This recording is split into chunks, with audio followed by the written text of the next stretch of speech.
Good evening, everyone, and welcome to the Westminster 710 Rotary Club's annual roast. My name is Greg Moss with the Metro North Chamber. It is an honor to be here with you this evening, and on behalf of CASA and the Westminster 710, we want to thank you. It's now my honor to welcome to the stage Reed Lester, who is the Broomfield United Methodist Church. Reed will be leading us in tonight's invocation. Please give your attention to Reed. Thank you, sir. Please bow your heads with me and join me in prayer. Heavenly Father, we are thankful to be gathered here together tonight to celebrate two fantastic service organizations working hard to create lasting change in our community. We ask for your presence to be here with us. Please bless the food we are about to receive along with those who have prepared it. Watch over us and keep us all safe as we party for a great cause. Please bless all those involved with the 710 Rotary and CASA. Encourage them in their mission and give them strength as they live out their purpose. Let their service to others be an inspiration to us all. As we strive every day to be more like you, help us to focus on the lessons you have taught us. Tonight, as we raise money for these two amazing groups by roasting one of our favorite members of the community, we hope and pray that Roger has mastered the lessons of humility and forgiveness. In your name we pray. Amen. Thank you. Reed Lester, thank you so much. It is time to party with a purpose. It's time to eat with a purpose too, so please begin enjoying your salads. We're going to jump right into our program. And it is such an honor to see so many of our community members here in attendance tonight to join us in making a difference for kids in our community. We have a lot of elected officials and dignitaries and a lot of judicial staff who are also with us this evening. I'm going to ask all of our elected officials with us tonight to please stand so we can recognize you. If you're an elected official with us, please stand. And let's give them a round of applause. Thank you for all you do. Will all the judicial staff with us this evening please stand so we can recognize you as well, judicial staff. Thank you for your hard work and dedication to CASA. If you are a county manager or a wannabe county manager or someone who thinks they're a county manager, someone who thinks they're the county manager of the whole universe for the year, please stand so we can recognize you. And tonight's event, of course, would not be possible without the tireless commitment of a lot of volunteers. And these are volunteers who give their time of talent, treasure, all year long. And I'd like to take a moment to recognize and thank some individuals who have helped make tonight a reality. Once again, please stand and be recognized. The Westminster 710 Rotary members, our CASA board members, the roast committee for tonight, and all the event volunteers. Please just stand up so we can give you a quick round of acknowledgement. Thank you for all you're doing.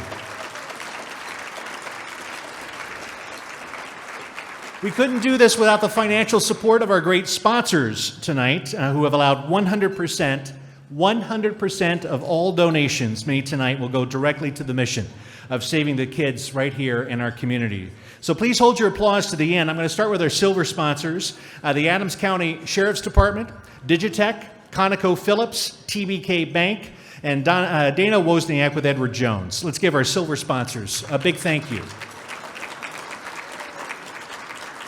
We have a lot of table sponsors, so let me give them a quick acknowledgement. Adams 12 5-Star Schools, City of Westminster, EPWI, the Hayes Family Foundation, Highland Hills, Mapleton School District, Judge Ed Moss and Karen Johnson, Mark and Lee Harris, Pam Swanson, Platte River Network, Rich Seymour Agency, RMMI, Roger and Shirley Gudenkauf, Secure American Insurance, Total Beverage, Techno Rescue, and of course Westminster Public Schools. Give them a round of acknowledgement. Thank you. We have some event partners, too, we want to recognize. Boss Printing, the Gala Team, Dodge Sign Company, Keel V. Hill Photography, and Ignite Video Productions. Thank you for being great partners with us as well. It is awfully fun to recognize this next gentleman and welcome to the stage. He is a good friend of Roger's, an internationally renowned motivational speaker as well. Alvin Law is going to highlight the two organizations who are benefiting from this evening's proceeds and, of course, make a big difference in our community. If you would please welcome Mr. Alvin Law. Thanks, pal. Thanks, buddy. How are you? How you Good doing? to see you. Jeez, I just love it when they just arbitrarily screw with the whole platform schedule and all the stuff that's going on. I'm trying to eat my salad and feed this starving body, and now I got to get up here. So you got to give me a second, in case none of you know this. I have no arms. I'm not kidding. You know how many times I've heard that? You're kidding. No, I'm not kidding. So, got to pull this up here because I actually have notes. I never have notes because I am a speaker, and speakers like me, we say whatever we want. Oh boy, wait for the roast. Hang on.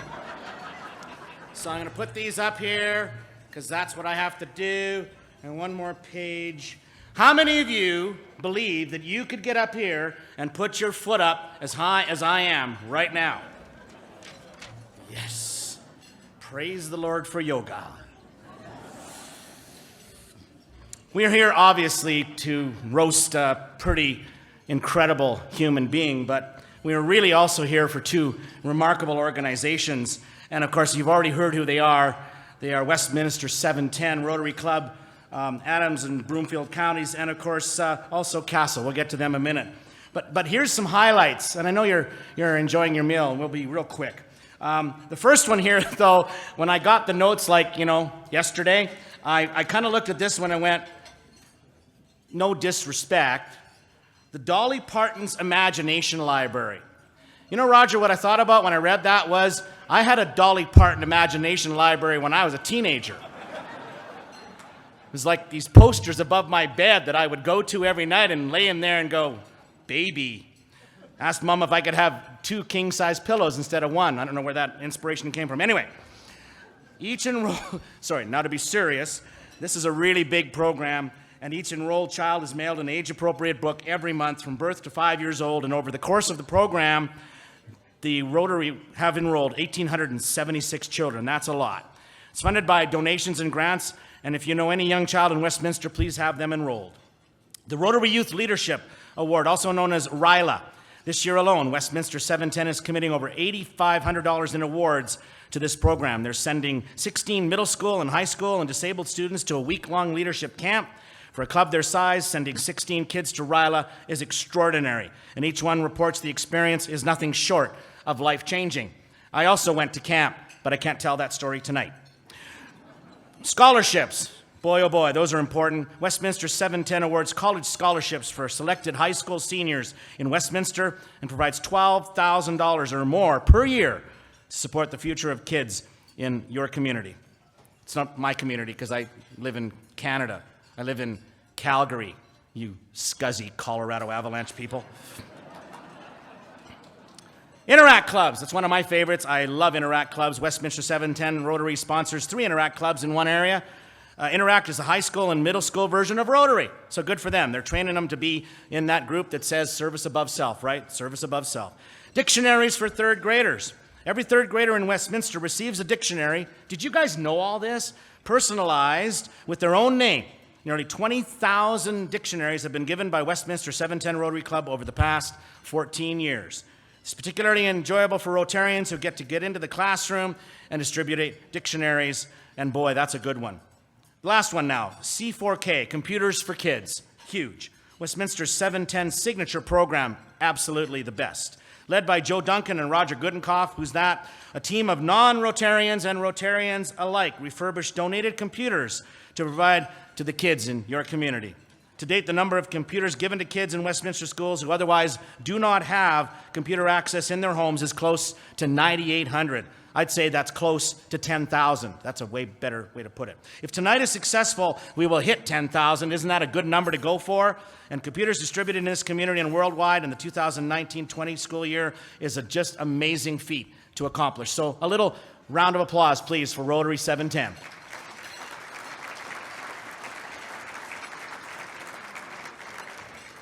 And I think when I'm done this next section, I'm allowed to stop talking. Yes? Is that true? Okay, here we go. CASA. Now, for those of you that were at the breakfast this morning, you heard me do a little speech there. It was my honor to be there. And I want to thank ConocoPhillips for sponsoring me for that this morning. I love these folks right down here, one of my favorite groups of people. Hey, Louie. Each year, Adams and Broomfield counties alone, there are nearly 1,600. Sorry, we need to get real serious here for a second. 1,600 abused and neglected children who are in need of a CASA volunteer advocate. Not sure if you know what that is. I am very aware of what it is. It is people who volunteer to help kids who are marginalized appear in a place they just don't ever need or want to be. Without these folks, I can't even imagine what they would do. CASA recruits, trains, and supervises community volunteers to represent the best interests of our most vulnerable citizens, child victims of physical, sexual, or emotional abuse and neglect. Kind of hard to believe. CASA serves as a child's voice in court. CASA volunteer advocates play a pivotal role in the lives of these children whose worlds in many cases have been turned upside down, and I might add, through no fault of their own. Of the current 1,600 children in need of CASA volunteers advocates, right here in your community, CASA currently serves over 500, so you can see the gap. This means that there are 1,100 children waiting for caring, dedicated adults to stand up on their behalf and advocate for their best interests. By being here this evening, you are helping to raise awareness for the work CASA does and the impact you and the community is having on lives of these children. And if I may finish and then let you enjoy your meal on a personal note, I have been a motivational speaker for 38 years, and I can't believe the joy that I get out of doing what I do, but not because of the ego or the applause, but knowing that I promised that if I was going to make something of my life without arms, I would promise to give back. And I try to give back as much as I can. I want to give you one minor guilt trip. Tonight, there's lots of stuff you can buy. There's lots of stuff you can donate. And get this in your head, the stuff in the hallways isn't actually worth what you're going to pay. Because you guys are rich. I saw the parking lot. Get your act together. Donate big. And make a difference for Rotary 710 and CASA. Enjoy your meal. Thanks for having me here. As you all know, we're here to celebrate a wonderful man who's given lots of hugs right now, and he's going to get up here on the stage. Roger Gudenkauf has dedicated so many years to our community, and he's still serving so many people, as you will soon see. So let's let the fun begin. Ladies and gentlemen, please welcome Roger to the stage. Roger, come on up. Come on up, Roger.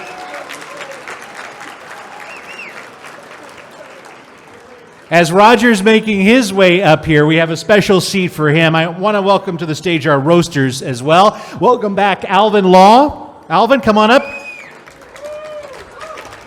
Judge, my dad, Judge Ed Moss, come on up here. Shelley Gudenkauf and Marv Helting. Marv, come on up here. You're going to have to move. You're going to have to fight Roger for that chair. Welcome, Roger. I think I see him somewhere. There he is. Sit on his lap. He's all right with that. All right, as everyone's getting comfortable up here on the stage, could we bring the lights up, the house lights up for just a moment, because we have a special announcement. It is not often that we get to, as a whole group, get together and wish someone a very special time and another trip around the sun. But yesterday was Shirley's birthday. Shirley, where are you?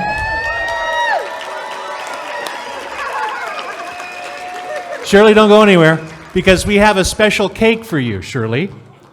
And if you would all please join me in singing happy birthday to Shirley Gudenkauf.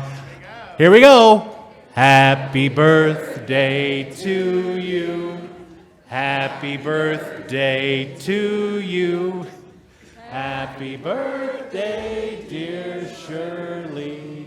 Don't blow it out. Oh, happy birthday to you. Yay!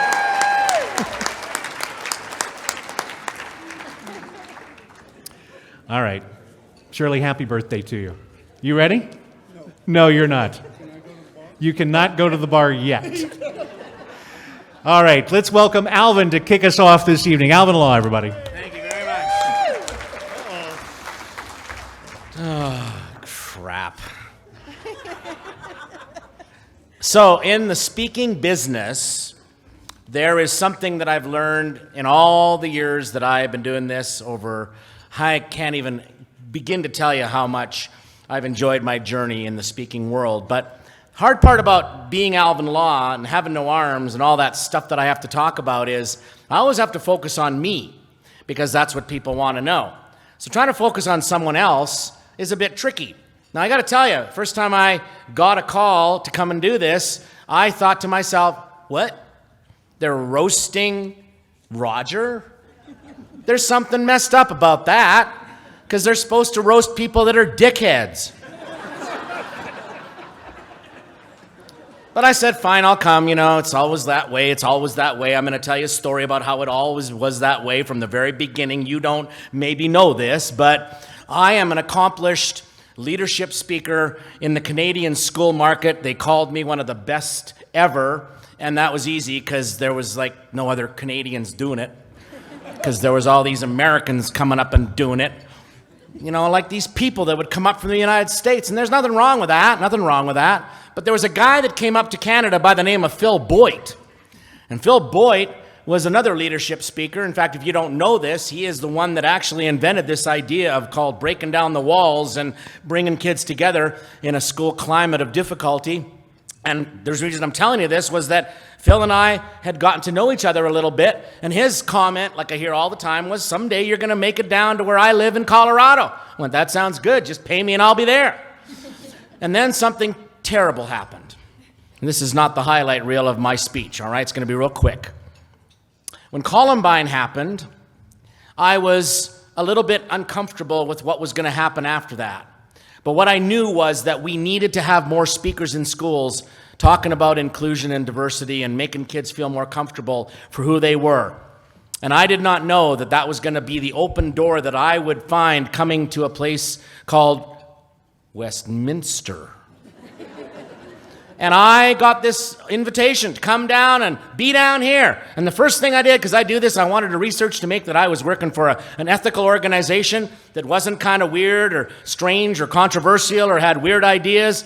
And then I got this research bit done on this group called NAG. And I thought, what kind of group calls itself NAG? You know, there had to be a better thing to call it. I mean, I realize it's Neighborhood Action Group, but they had to know that NAG is not what kids want to hear. But I find I'll come down and I'll do this thing for NAG, and I had it all arranged, and everything was going good.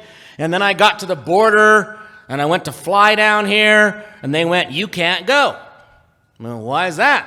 I said, because NAG is not a recognized organization that you're allowed to go speak for. I said, you can't be serious.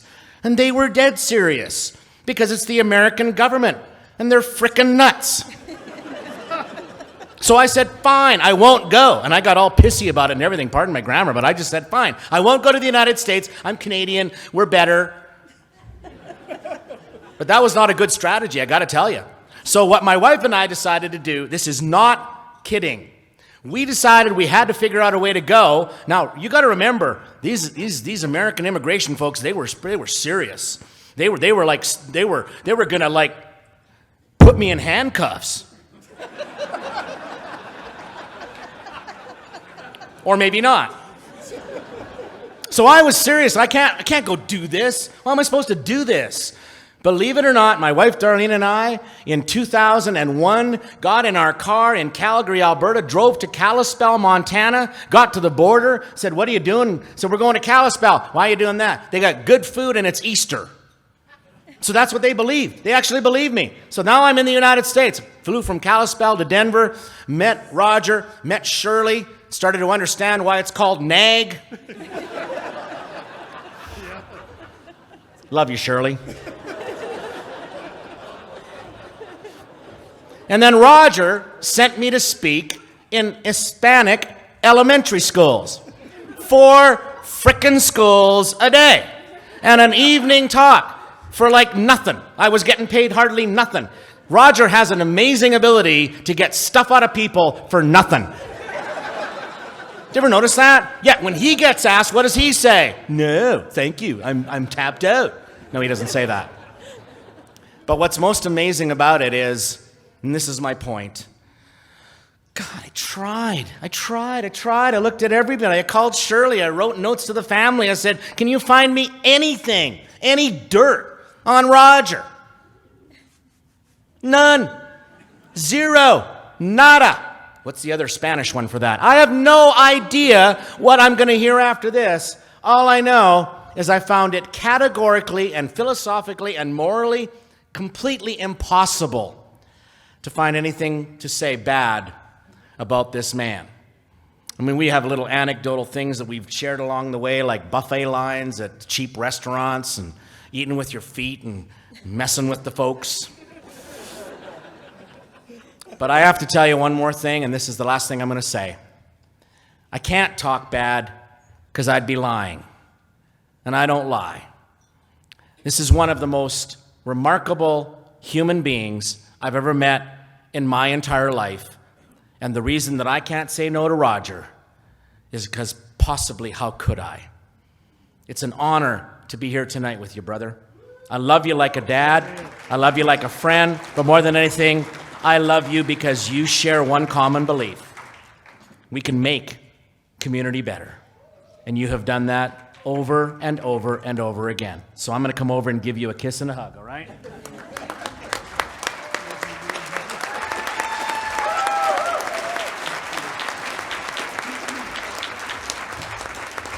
Alvin Law, one more time, thank you so much for joining us. All right, Marv Helting, you've our next roaster. You've known this gentleman for quite a number of years. Certainly you have some stories, so please welcome Marv as our next roaster. Very good. Thank you. Before I begin, I just want to let Roger know that the many things that he's gotten me involved in these last 45 years, this takes the cake. But good evening, everybody. I am definitely honored to be here tonight to be able to roast Roger. I met Roger about 45 years ago. We both hit it off immediately, and we both come from small farm towns. Roger from Kansas and myself from Texas. And what a relationship it has been. We have solved many issues in our time together: religion, church, raising kids, and definitely Rockies baseball, to name just a few. Great and rewarding times working on many community projects. One thing we know for sure about Roger, and I'm sure you can all attest for this, can't is not part of his dictionary. I have heard that a person can usually count on one hand really close friends, Roger, in their lifetime, and you definitely are on my one hand. But tonight, Roger, we're going to introduce to the crowd and a very unique friend of yours. And many of you will probably recognize this as I tell you his name. His name is Jack.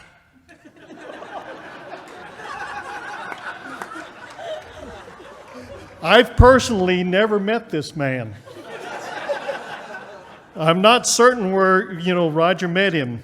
Maybe while he was in the service or back in Kansas growing up. I do know that Jack is high on the list of Roger's friends. Unique spirit about him, right, Roger? I think once he told me he resides in Tennessee. All I know is when we discuss issues of importance and you need answers or clarification, Roger likes to consult with Jack. Maybe here tonight, many of you have heard would say that when Jack talks, a decision needs to be made, and Roger uses a figure of speech that he uses many times. Jack is a phenomenal man. I have heard you say many times that you call on him when you're not feeling well or have a cold. Jack always has the right remedy for Roger. Some of your golfing buddies here tonight even say you have asked Jack for advice when teeing it up on the golf course. Roger, we all know what a wonderful leader you have been to the county, city, school district, and church. You rally family and friends to help in many of your great causes. I imagine you spend quality time with Jack at your kitchen table, deciding your plan of attack. He must give you the strength, inspiration, and generous heart to be involved in multiple projects at once. Must be a fine fellow, Roger. I've heard you call him a time or two, Gentleman Jack. So, Roger, if Jack ever comes to Denver, I would love to sit down with the two of you and have a shot, or even a double shot. That's kind of familiar, Roger. Double Jack. All kidding aside, these last 45 years have been an amazing adventure, and I am so grateful that you have been there for me during this incredible journey. For me and for many of your friends here tonight, you have made us a better version of ourselves. From your support and encouragement, my hat is off to you. Thank you, Raj.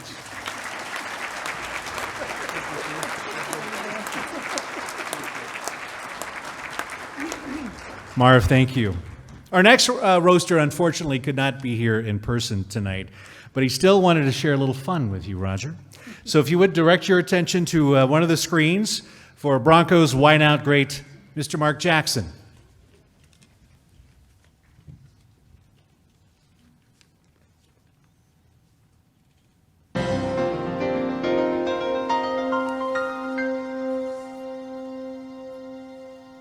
Hey, it's Mark Jackson, your favorite amigo, and I apologize that I can't be there live with you guys and in person, but I know you guys are having a great time without me. Hey, just want to say, first of all, when I was asked to do this event, I'm asked to do all kind of different things as a former Denver Bronco, and I'm a pretty cool guy. I was just wondering, who is this Roger Gudenkauf? I think that's his name.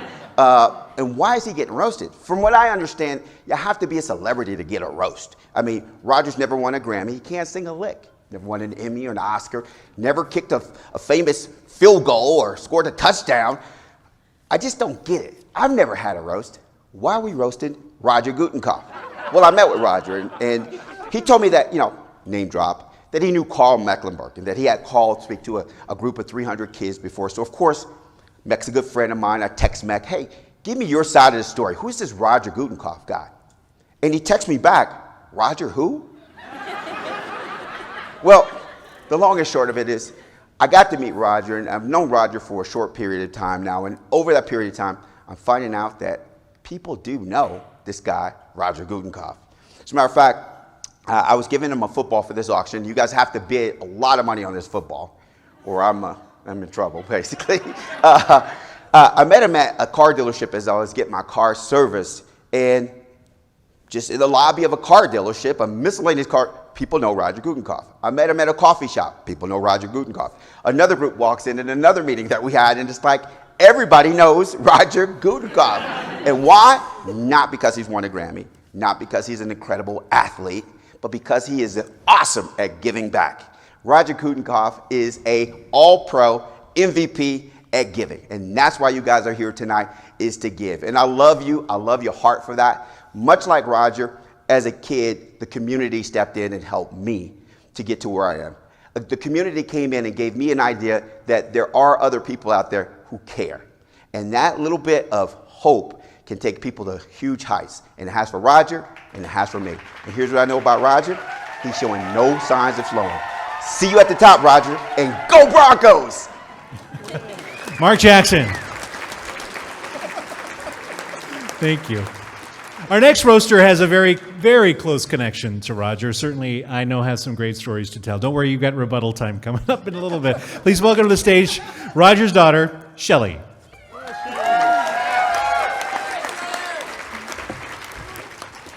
He's been a little worried about this one.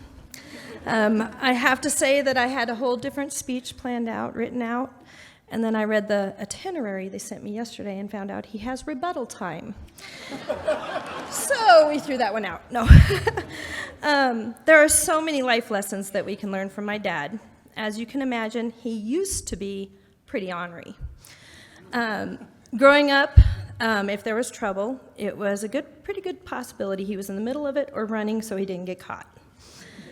Dad and Kenny, his brother, shot a hole in the top of my grandpa's car while rabbit hunting one night.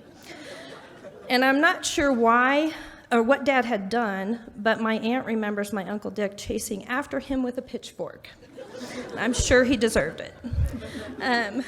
Playing cards as a family around after dinner with a priest at the house, and the priest was teaching them a new card game. And Dad, after he explained the game, they start playing it. Dad jumps up and yells, "Oh, we know that game. We call it, oh, hell!" And his parents were pretty mortified, I think.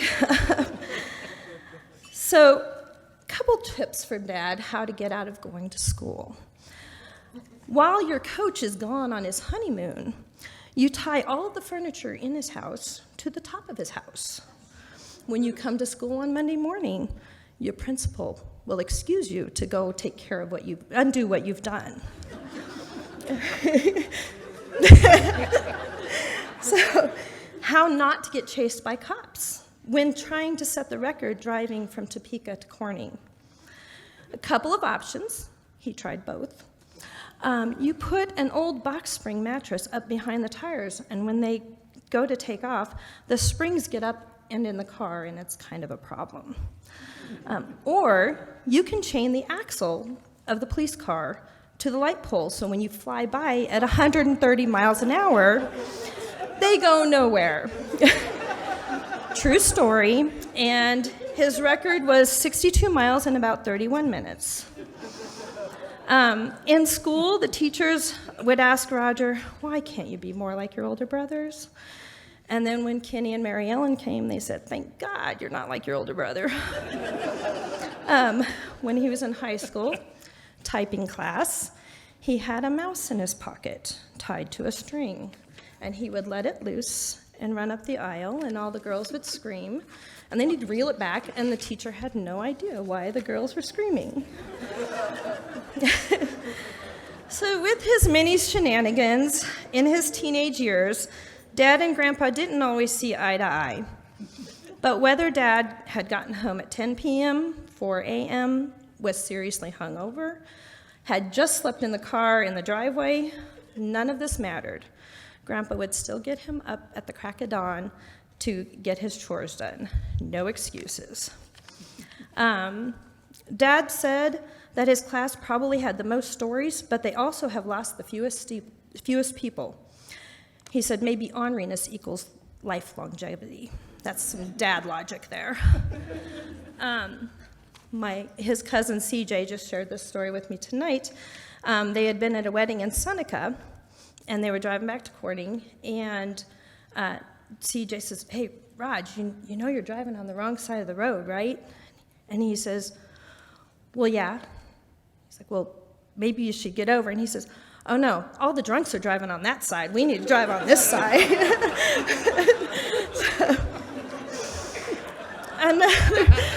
Another dad logic. Another tip, don't ever jump out of a moving car. When Dad and Mom were dating, he was AWOL, and they were trying to get him back to the base, but he had to go to the bathroom. So they wouldn't stop for him, so he just jumped out of the car when it was going 40 miles an hour. He ended up tearing up his shoulder. I don't know if he got to go to the bathroom until he was done, but tearing up his shoulder and had a cast from his shoulder all down around his waist. And Mom just sighs and says, "And I still married him." Driving to Kansas several times a year with 6 and then 7 kids in the van, Dad would never stop for us to go to the bathroom. Instead, we had one of those camping portalettes in the van, and that's what we used. And I can understand why, because we would have been stopping every hour for someone else to go, which is what we do now when you travel with Mom and Dad, doing the same thing.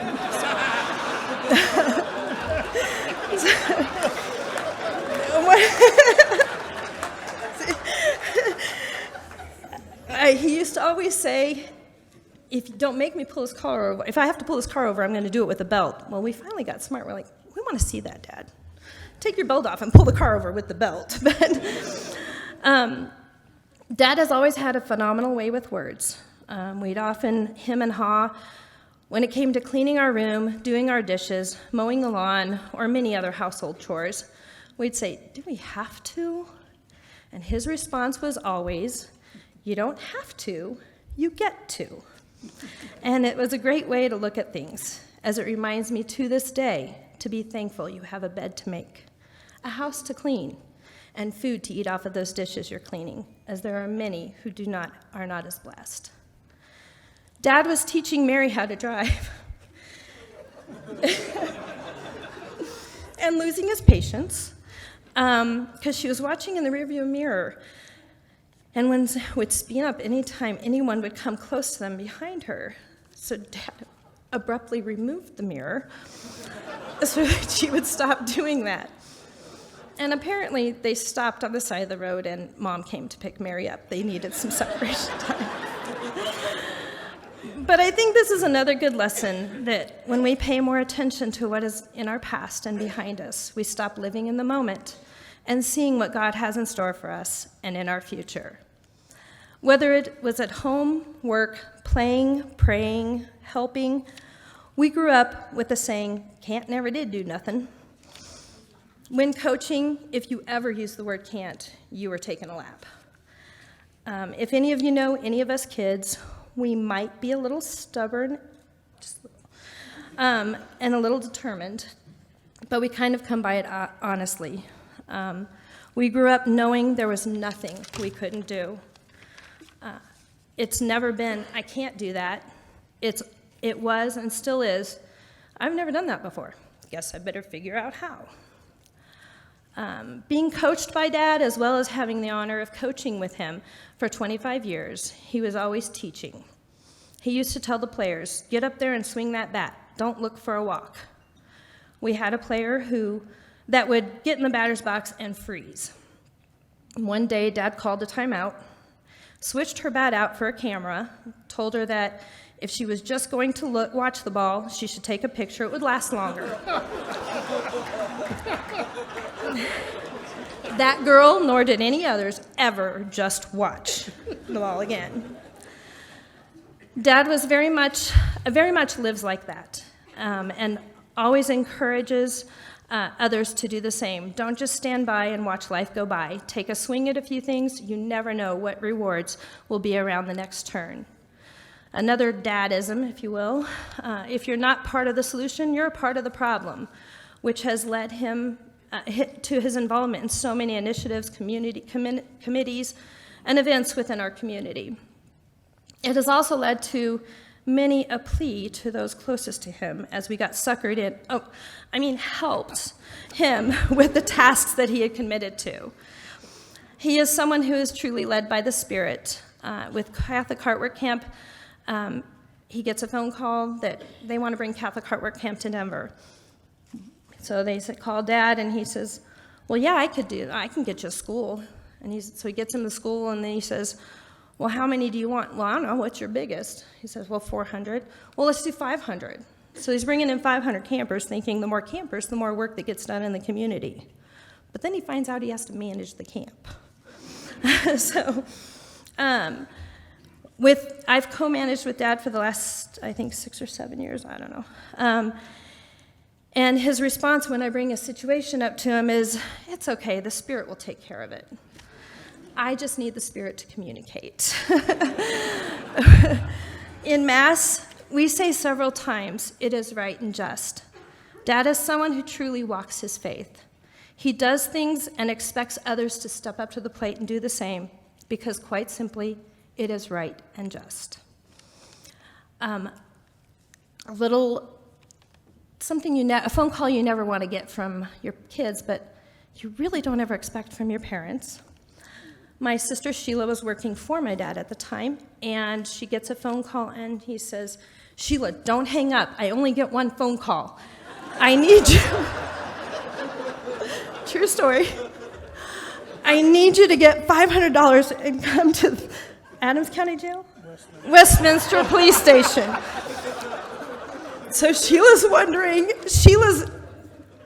they get together as employees, they pull out whatever cash they have, they go to the ATMs, they get $500 cash, and she's wondering, what life lesson is there in this? And she goes and bails Dad out, and come to find out he had an unpaid ticket, and so there was a warrant out for his arrest. But it gets better. He's in our notorious yellow van, which everyone knew whose van it was, and several of the church ladies were driving by at the time and see him getting arrested because he tells the officer, no, I don't have, he goes, the only weapon I have in my pocket is clippers, nail clippers. So they immediately have him get out of the vehicle and have him against the van and arrest him. I could go on for hours talking about my dad. His humor, the many crazy conversations he's had with so many. I've never known so many kids named George. Narrowing this down to what I have was not an easy task because Dad certainly has given us a ton of content. Not sure how you didn't have any, but I'm just saying. there's a lot to work with. I have to say that behind every great man is an even greater woman. My mom. This is the part, Amy. I know. They have taught us so many lessons in life. To truly love, live, love, laugh, and explore. Take the road not often traveled. God, I did this so well without doing that. Keep God as the center in your life. Appreciate all you have and the many people in your life. Every moment, person, experience is a gift. Treasure it. You never know how long it's going to be there. Don't just live in your community, but be community to each other.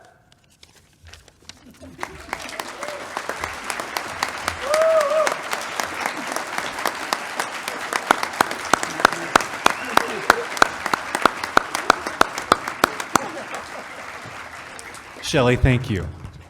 Are you really a convicted felon? You are really scaring me, man. I'm just telling you. It's because of the judge. Well, let's bring the judge up, shall we? Our next roaster is fellow Rotarian, 2015 CASA Judge of the Year, presiding judge in the 17th Judicial District, former Westminster City Mayor, former parole officer for this guy. Please welcome to the stage Judge Ed Moss.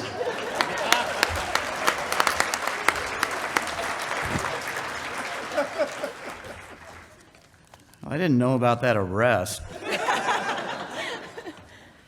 So I said to Roger is supposed to be a roast, but you're such a wonderful person. I don't know anything I could say that would interest anybody. Good. And what did you tell me? No, he told me, that's going to be everybody's problem tonight. It's pretty hard finding anything bad to say about me.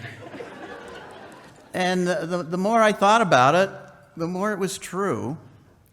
Roger's devoted at least his adult life to his family, his church, and through Rotary, his nation, and really the world. So I looked at the four-way test of Rotary.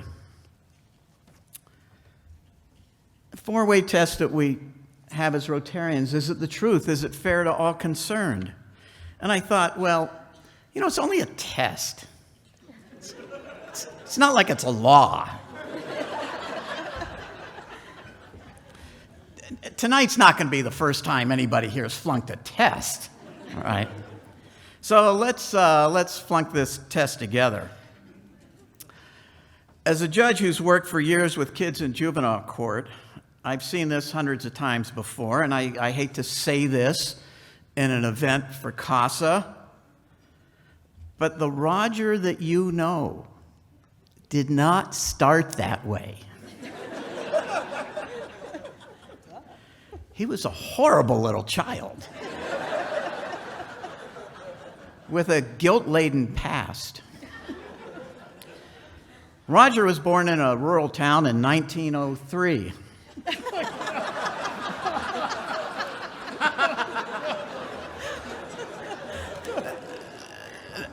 Now, Social Security was started during the Franklin Roosevelt administration. Somehow, he started collecting it 3 years before Roosevelt was elected. Now, if you read Roger's biography in the program tonight, you know that he graduated from Western Missouri State with a degree in electronic technology engineering. And I talked to him about that, and we talked about the fact that his degree in electronics was really surprising, because when he was growing up in this small town out in the country, in farm country, having a house wired for electricity back then was quite unusual. Houses were heated in the winter by wood stoves, and when it got dark, kerosene lamps, right? And after dark, he had all that wood burning in the winter and the kerosene lamps burning at night, and it started Roger's interest in fire.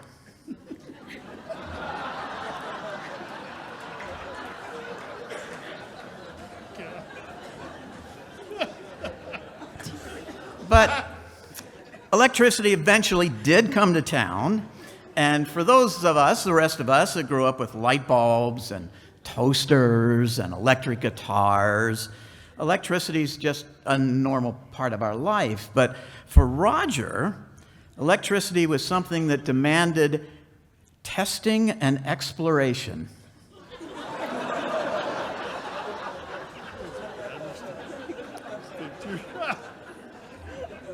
And in those early days, before houses had circuit breakers,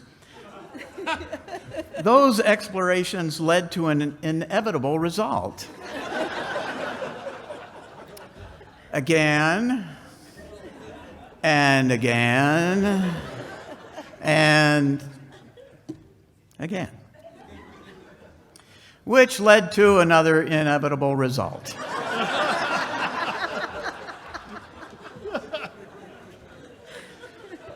Eventually, though, he straightened out. He somehow graduated high school many years later. He was in his late 20s. And he was accepted at Western Missouri State University.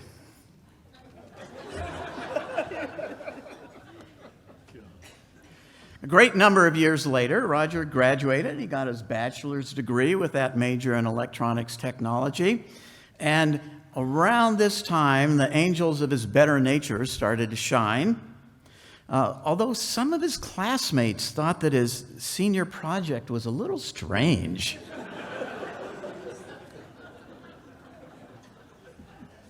After college, Roger began all the things you read and heard about: youth soccer coach, youth basketball coach, little league coach, and even today, even at this roast, his former kids come up to him and they reminisce about how Roger nurtured the best aspects of teamwork and sportsmanship.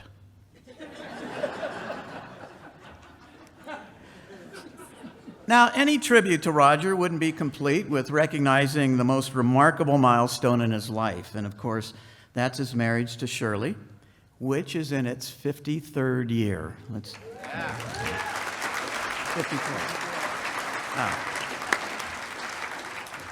Alzheimer's setting in. Roger says it feels like 54. And if you ask him how his marriage became so successful, he'll give you one of his typically modest answers. But if you ask Shirley,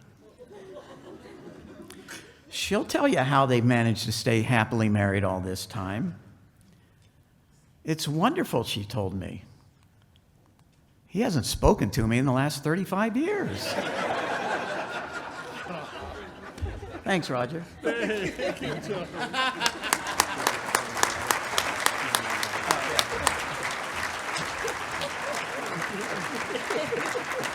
Thank you. Sit down. I'm not done with you. Let's give all of our roasters a big round of applause. Judge, thank you so much.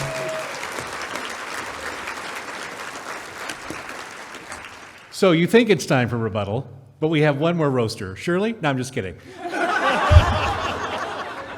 You were nervous about that one. Please. It's time for rebuttal. Welcome, Roger.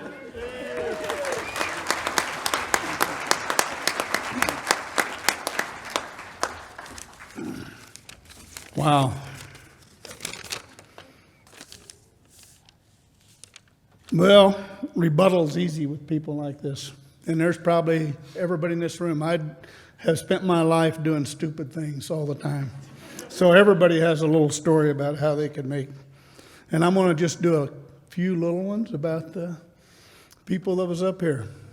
So Alvin, one of the third times he comes to Denver, he comes here, and because I like to save money, I let him borrow my car. You were cheap. Yeah, I was cheap. Want him to buy, so I pull up at my office. He has to go down to 14th and Pennsylvania at 4 o'clock in the afternoon. Darlene is with him. She's sitting in the back seat. I says, well, I'll see you at 7 o'clock tonight at Random, thinking, well, Darlene's going to get out and drive my car down to 14th and I, hell no. He gets out, comes around and gets in my car, and you think of this guy driving my car down to 14th and Pennsylvania at 4 o'clock in Denver. And I thought, well, he showed up at 7 o'clock and never had a dent in the car. And thank you. And Ed, this is very interesting. When we put this program together, he come in his first picture as a roaster. He had a cape on, or a house coat, or a whatever you call it, house coat. And he says, he comes to our first roast meeting. He says, hey, we got to change that picture. I stole that from the Broadmoor.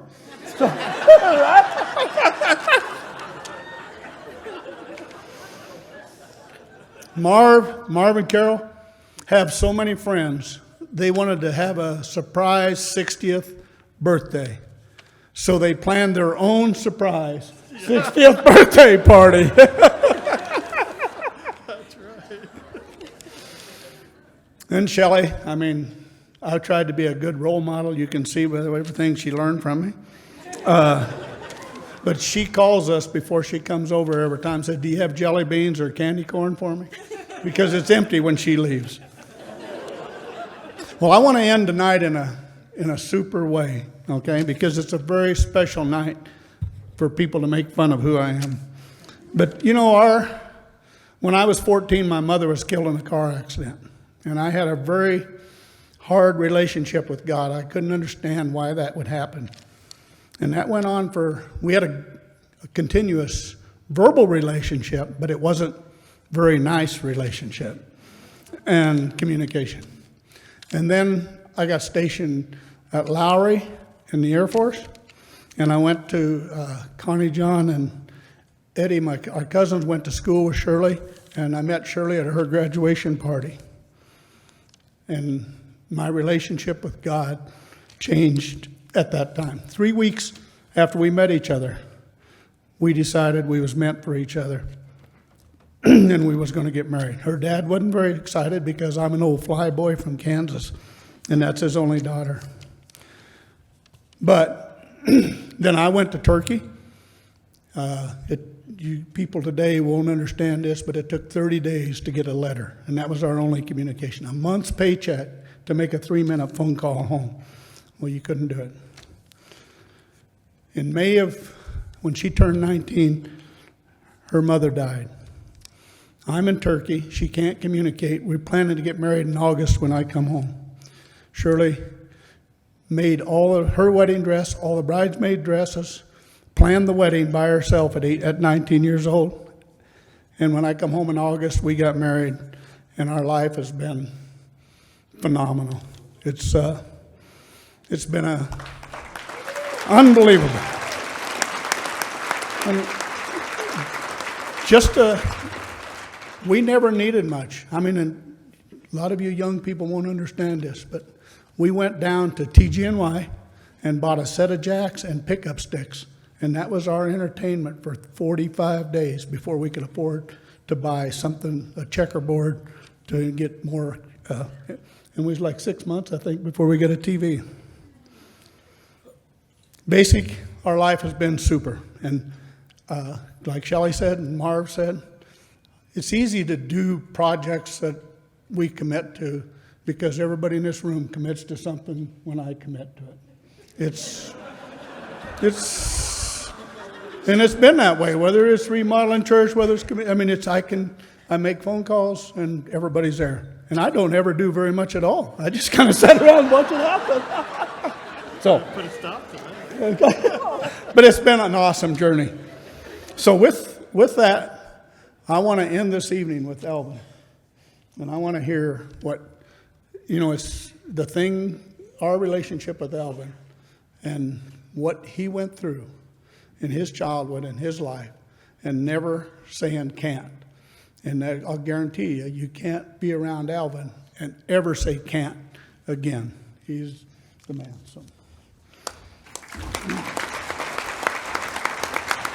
So, bastard. There's a sweet spot in my life as a speaker. You get to speak at a lot of events. And I said, Roger, really, Roger, this is not about me tonight. I'm uncomfortable a little bit, even doing the roast. I can think of, must be hundreds of more people that know you better, that have more shit on you than I do, and stuff that they could really get up here and give her and make people laugh like remember the old Laugh-In and the old roasts with Dean Martin and Sammy Davis Jr. and all those were roasts. That was TV, though. And those laughs were fake. They were funny, but that was contrived. You know, I got two things I want to observe before we finish with a video that Roger asked me to play tonight specifically. And I think the first thing is I got to sit with the grandkids. Roger said, we have a special table for you. I went, of course, I'm important. It's right in front. Of course, I'm important. And you're going to be sitting with the grandkids. What? Why would you do that? And look at these. Look at them right down here. How many people can have grandchildren that are not only actually in the room on purpose, but have not just whined and left?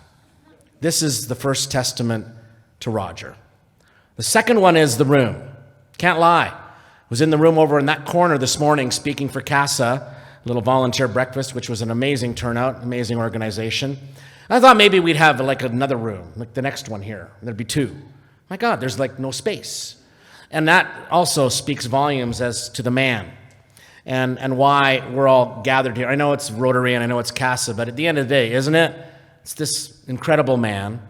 And I have to admit that there were times when Roger's description of me made me uncomfortable, as if I'd done something extraordinary with a life without arms. And maybe I have. Maybe there's some things that I've accomplished, like my music and like my speaking and all this stuff that I've done. But I got to tell you, when I said Dad, I was kind of only being a little bit sarcastic, because you didn't hear, no one much ever hears about my dad, because my dad was kind of like Roger, just a force of nature that kind of hung out in the weeds. You never really knew he was there, but if you messed with him, you'd like bit. They'd just like jump out and get you.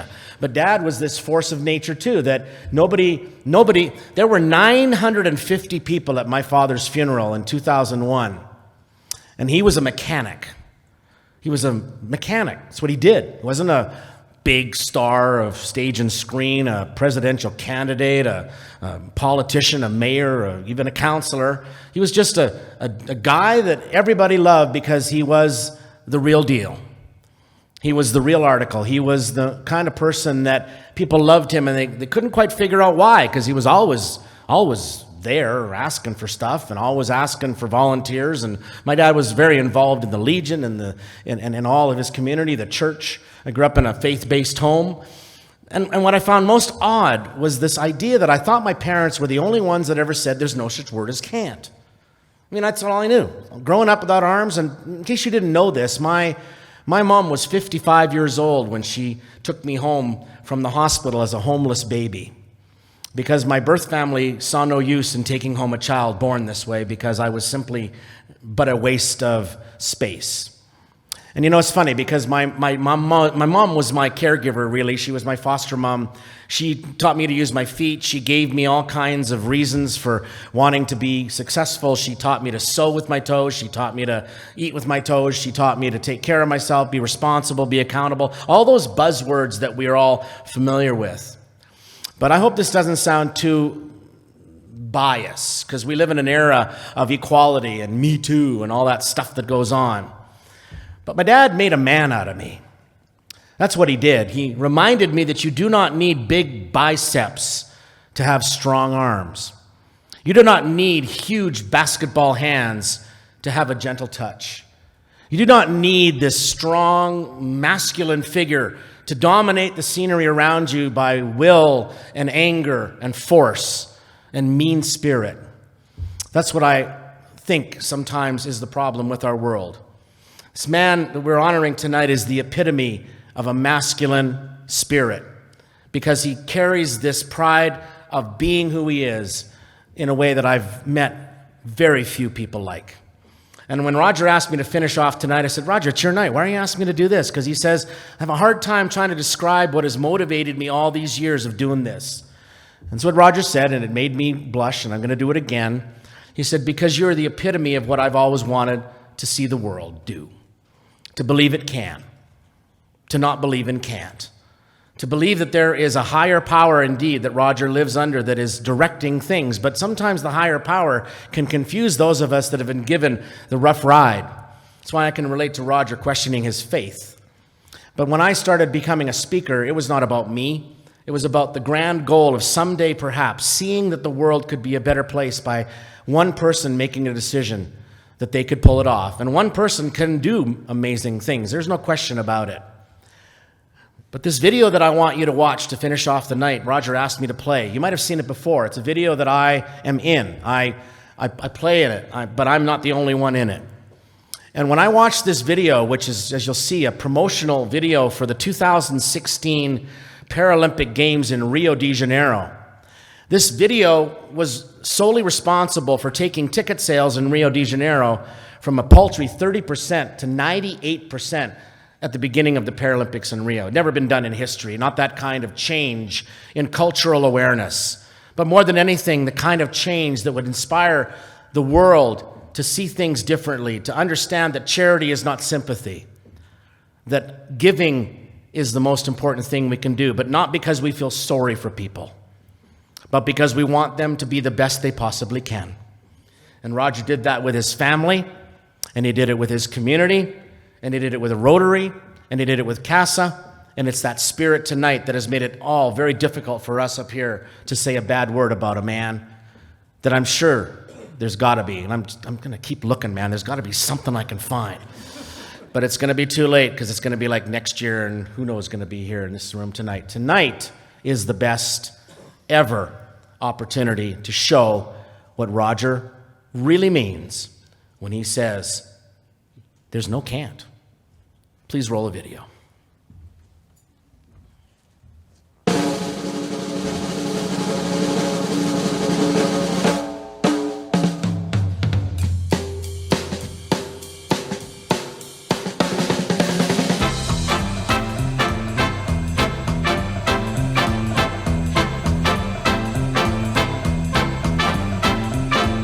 Yes, I can, suddenly, yes, I can. Gee, I'm afraid to go on has turned into, yes, I can. Take a look, what do you see? 133 pounds of confidence in me. Got the feeling I can do anything, yes, I can. Something that sings in my blood is telling me, yes, I can. I was just born today, I can go all the way,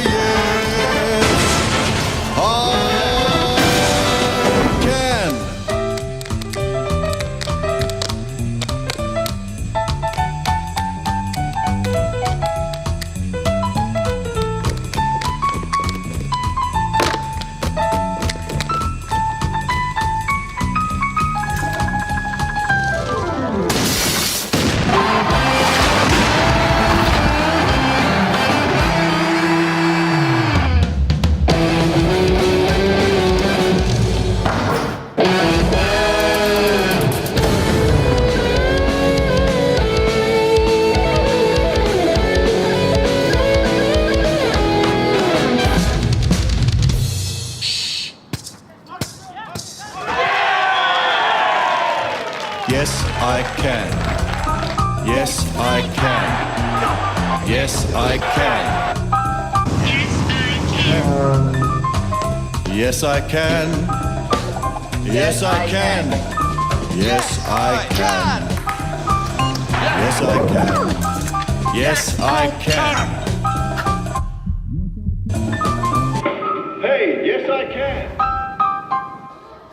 No, you can't. Yes, I can! Are you ready? I can climb Everest. Yes, I can. I can fight here all night and never rest. Yes, I can. I was just born today. I can go all the way. Yes! I can.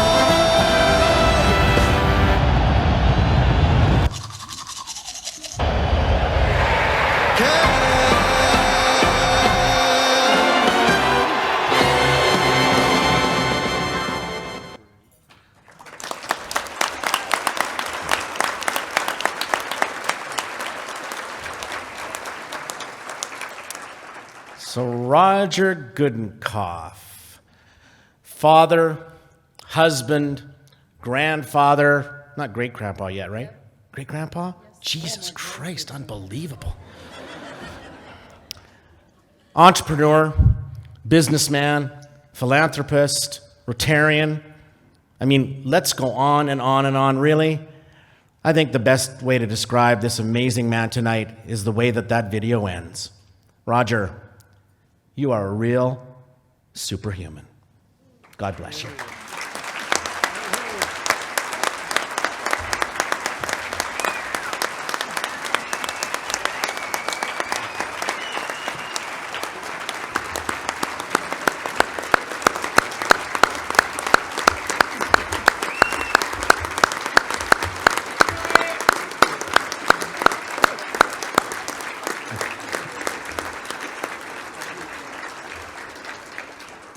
Well, we've got about an hour and a half left. I've got more. You've got more? We have more too. We have one more closing remark and video. I think we're going to play this now from Mark Harris, right? Oh, that was it? Thank you. Well, let's bring up the house lights. Shirley, are you here? Would you come up here, please?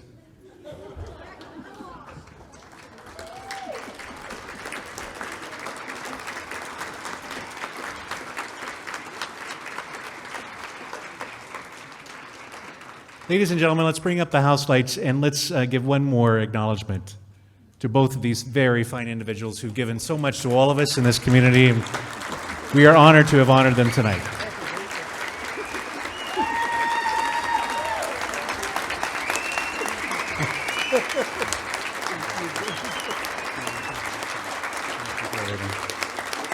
A big thanks to all of our roasters. Thanks to all of you for being here tonight. Did you have fun? It was pretty fun. Please make sure you check out with all of your silent auction items. Thank you from the bottom of our heart for your contributions tonight. Thanks to all of our roasters. Give them another round of applause. Have a great and safe evening. Good night, everybody.